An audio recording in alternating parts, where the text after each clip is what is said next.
John Floyd Thomas Jr., often referred to by investigators as the Westside Rapist or the Southland Strangler, lived a double life that concealed a long and brutal career as one of California's most prolific serial killers. Born on July 26, 1936, in Los Angeles, Thomas's early years were largely unremarkable and sparsely documented. He served in the U.S. Air Force during the 1950s, but was discharged under murky circumstances. Afterward, he led a seemingly quiet life, holding steady jobs, most notably as an insurance claims adjuster and later as a state employee.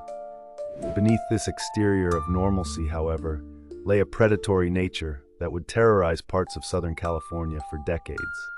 Thomas's crimes began in the mid-1950s, though his confirmed murders spanned from the late 1960s through the 1980s. His victims were typically elderly women, many of them living alone.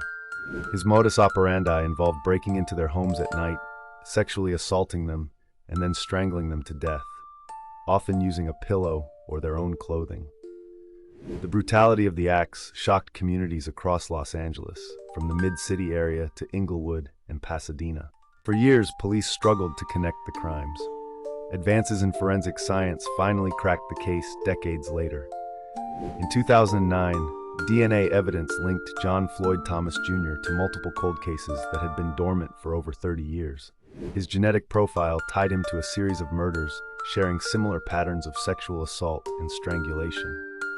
Investigators began to realize that Thomas had likely been active for much of his adult life, potentially responsible for dozens of unsolved homicides. When arrested at age 72, Thomas was working as a state insurance adjuster and living quietly in Chino Hills, California.